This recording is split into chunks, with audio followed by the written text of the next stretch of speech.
Welcome back to the channel, everybody. Thank you so much for joining me and allowing me to continue to be your daily advocate.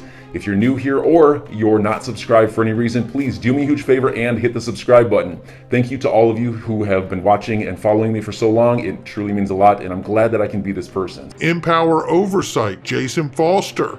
This was shared by John Deaton here, who is a third front to this battle that we're in.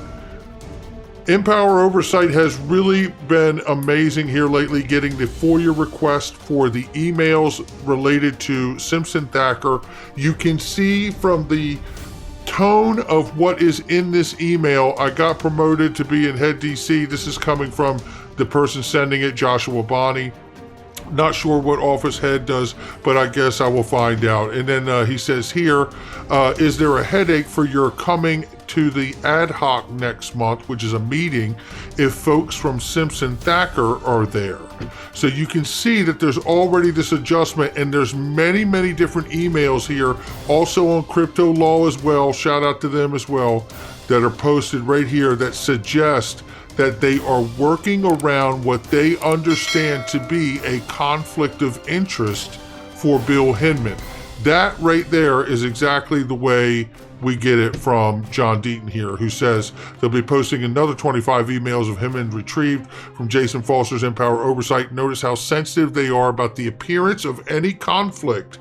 Hinman tells him, our ethics folks were resisting my attending the Simpson Thacker was going to be present. So there you have that. Now, look, there's going to be a lot more coming out too. This is just the beginning of a long slew of information that's going to be coming to light. And breaking news, this is just coming to light too.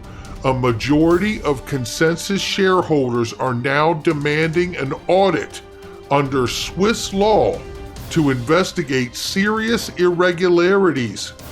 The group alleges MetaMask and Fura were secretly given away to JP Morgan-backed entity via illegal transaction through Project North Star. Oh, do tell.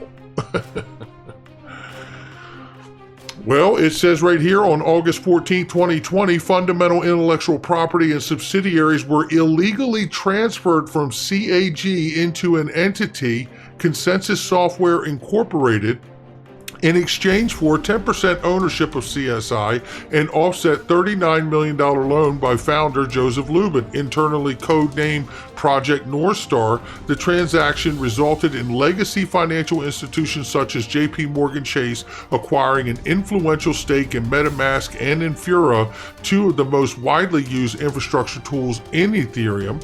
1 year later, this intellectual property was used to raise funds for CSI at a valuation of $3 billion, with rumors of a $7 billion valuation for the current round. It goes on to say, Joseph Lubin is the majority shareholder of both companies. The transaction was to the detriment of the minority shareholders of CAG and to the benefit of Joseph Lubin personally. This is damning. This is very damning, and this is outside of the corruption and the impropriety that we have seen from Joseph Lubin working with the SEC and everything that we know to date. And I've got even more for you to take a look at here. Stefan Hubert says here, and I agree with this, he's responding to this person's tweet here. It says, wait, is this the theory he sold to them another company he had partial ownership in, or that he simply transferred the assets to the other company? Stefan Hubert says, my theory has always been that Consensus funded itself through sales of Ethereum and other ICO tokens. I believe that too. Since this is not allowed in the US, he disguised it through the AG here in Switzerland. Now that Consensus wants to go public in the US, the tokens had to somehow get past authorities. You know, which he goes on to say here, which was done by selling them below value to JP Morgan, who in return invested in Consensus.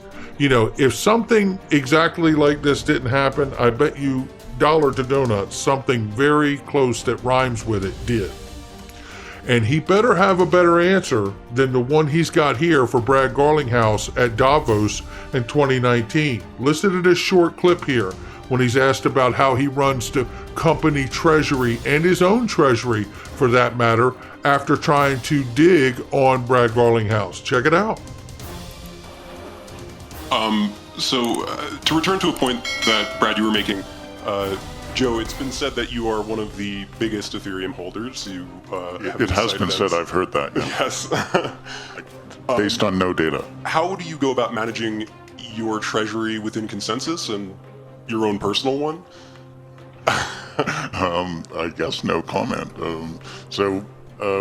We personally, in terms of Consensus, we are a small fraction of the Ethereum asset and all the assets on the Ethereum platform.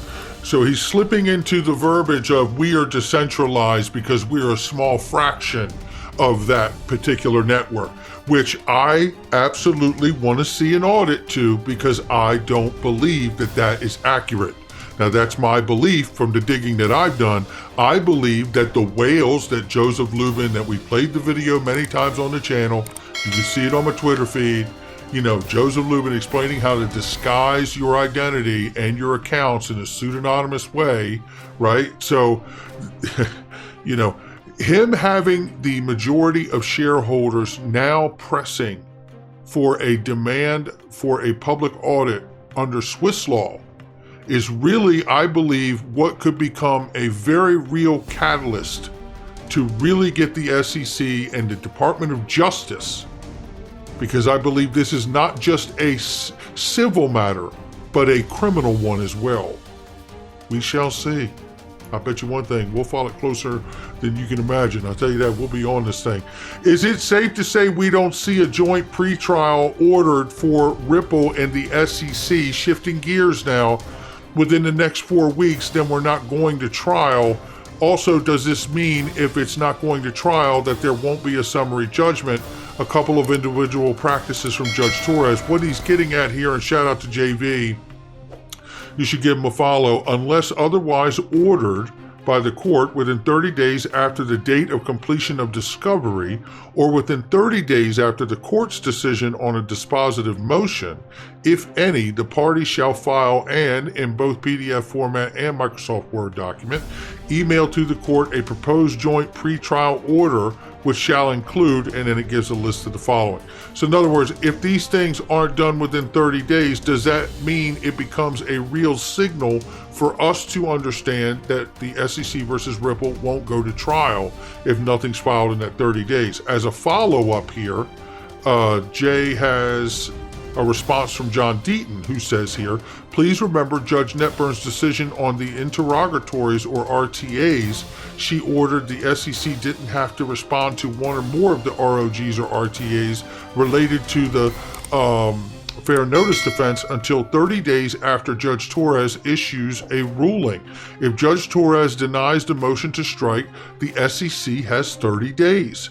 I don't know if that means Judge Torres' local rules are suspended until that time or not. Arguably, it could have the practical impact. So we'll have to see. We don't know if that can be used, but I think it's good on JV for being able to go out here and try to find something we can get for a signal as early as possible to know where this thing is going. Remember, we're days away from a settlement conference. And it doesn't mean they'll settle, but they're going to have a conference, and Judge Netburn will be mediating that conference. So now let's switch gears again. Today, there was a hearing which we heard from Jerome Powell from the Federal Reserve. In light of Russia sanctions, Fed Chair calls for legislative framework to stop illicit crypto use. This talk is getting so old, but take a listen to this from Jungle Wing. I just think it underscores the need really for congressional action on digital finance, including cryptocurrencies. We have this burgeoning industry which has many parts to it, and there isn't in place the kind of regulatory framework that needs to be there. It was probably no different with railroads or telephones or the internet, and ultimately what's needed is a framework, and in particular ways to prevent these unbacked cryptocurrencies from serving as a vehicle for terrorist finance and just general criminal behavior, tax avoidance and the like. So I guess that's what I would say there. I don't really know the extent to which it's happening, although I just think And there you have that. Now, he goes on to say some other stuff here, too. In a second, we're going to get to it, where he drops the bomb about you could have more than one reserve currency. We'll get to that in just a second. What I want to show you and remind you of right now is, remember, just a couple days ago, U.S. banks were preparing for cyber attacks after latest Russia sanctions because the banks own SWIFT. And the SWIFT sanctions coming from the U.S. government imposing them through SWIFT onto Russia really means that Russia wants to retaliate with cyber attacks, starting with the banks.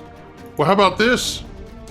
Isn't it funny how the World Economic Forum always seems to have these, I don't even know what you would call it, premonitions, but they're full-on conferences and statements and interviews?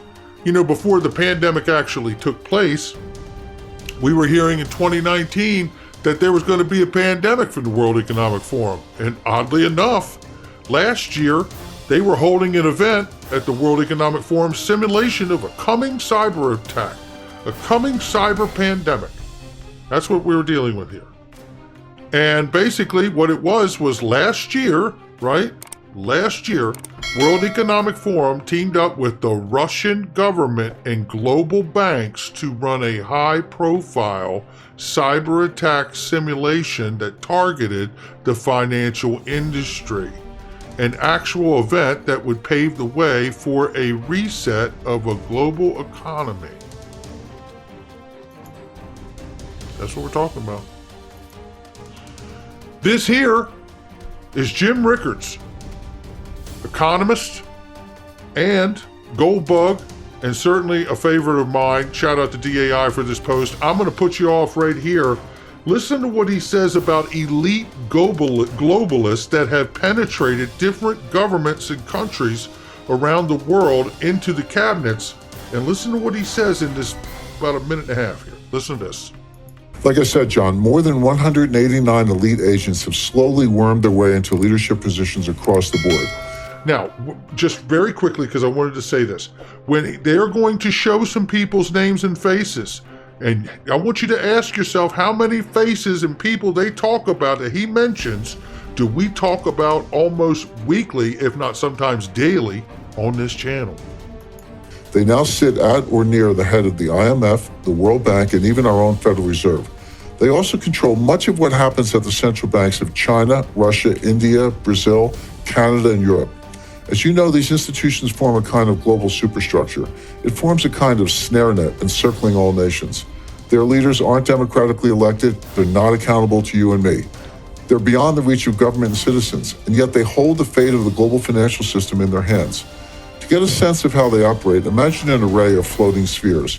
One sphere is labeled IMF, one is labeled Fed, one is labeled Bilderberg, one is labeled Wall Street, one is labeled central banks, one is labeled intelligence agencies, one is labeled media, and so on. The elites inhabit all of these spheres, and together the network forms a kind of 3D Venn diagram. As I see it, regardless of what sphere they inhabit, the elites all share the same vision: one world order, one world taxation, and one world money. All of their actions are geared toward moving that agenda forward. Now, are you able to share the identities of these elites with our viewers? We've identified more than 189 individuals who are in many cases hiding in plain sight. Regardless, they all share the same vision: one world order, one world taxation, and one world money. A short list would include Christine Lagarde, Managing Director of the International Monetary Fund, IMF; Mark Carney, Governor of the Bank of England; Raghuramji Rajan, Vice Chairman of the Bank for International Settlements; Haruhiko Kuroda, Governor of the Bank of Japan; William C. Dudley, President of the Federal Reserve Bank of New York; Agustin Carstens, Governor of the Bank of Mexico; Janet Yellen, Chairman of the Board of the Federal Reserve System; Mario Draghi, President of the European Central Bank; Zhu Min, former Deputy Managing Director of the IMF; Zhou Xiuquan, Governor of the People's Bank of China; Robert E. Rubin, Chairman of the Council on Foreign Relations. This A-list of central bankers and other elites is just the tip of the iceberg.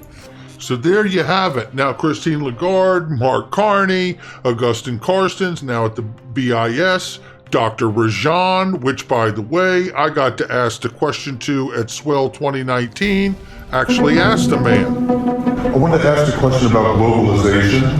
if you could talk about the idea of the old concept of the anchor coin and a neutral asset being in place of a global reserve status of the dollar, and possibly that being XRP.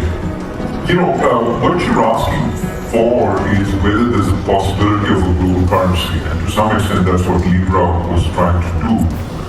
And as I understand it, that's different from what XRP is trying to do, and the reason is as follows.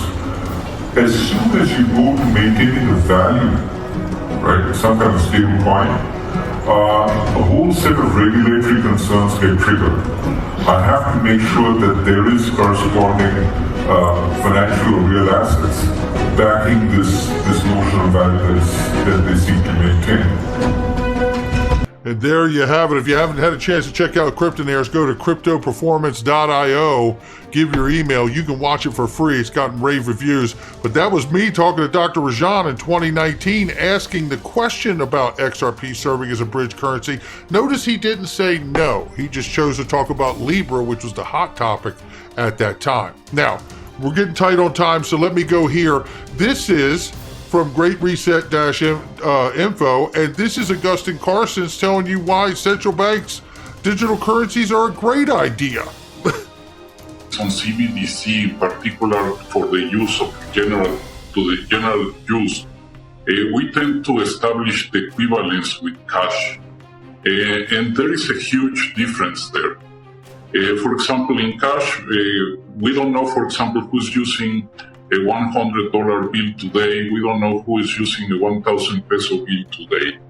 A key difference with the CBDC is that central bank will have absolute control on the rules and regulations that will determine the use of that expression of central bank liability. And also, we will have the technology to enforce that. So we'll have the technology to enforce it. We're going to know who's using it, which means it's programmable, and we can take it after we see what you bought with it. That's what we're talking about here. And listen, if you ever wanted to know whether we're really going to go to this place, we're going to this place. You know, there's a lot of pros to this digital world, right? There's a lot of pros to this new world. There's a lot of cons too. We should be aware of them all. But take a look right here, because Jerome Powell does it again. Testifying today, Jerome Powell says it is possible to have more than one reserve currency. Gold Telegraph says history is playing out right in front of our eyes right now, and I believe him. I absolutely agree. We're reminded about the Federal Reserve Board is seeking comment on a plan to introduce a two-tiered system, or a tiered system, I should say, and I actually have the full article right here, I believe it is. Yes. So, no, it's right here. I wanted to show you this. Where is it at here? Yeah, yes. The Fed preps a tiered system for evaluating fintech access to services, basically meaning that the Federal Reserve Board is seeking comment on a plan to introduce a tiered system for evaluating whether to grant access to its accounts and payments network. That's what we're talking about. And I want to add to this, because this right here, if there's a bull case for SIPs rocketing to the moon and taking on SWIFT, which is China's payment system, there's also a case, maybe even a stronger one, of Ripple's RippleNet messaging service doing the same. Yes, the same Ripple that's being sued by the SEC, which is why I believe that that is also a legal process to get legal precedent, to get a legal decision on that case, and also to have an audit process on Ripple the company and XRP and the ledger, the tech. Now, don't forget too that while we're hearing from Jerome Powell talk about the fact that there could be more than one reserve currency, and that the new systems and payment systems and who to grant access to into their network and their payment services, don't forget, the Federal Reserve Task Force bragged that Ripple improves speed and transparency of global payments all the way back in 2017. After 2 years worth of work, it was set up in 2015, the Federal Reserve released its Faster Payments Task Force action plan for bringing faster payments to the United States, highlighting Ripple's ability to underpin the next generation of cross-border payments. And I urge to tell you, I believe that is what this lawsuit is really all about. So enjoy your day, everybody. I'm always here for you. Leave any comments or questions below, and be sure to subscribe. But thanks, everybody. I really appreciate you. Enjoy your day, and I always have your back. So thanks so much, everybody.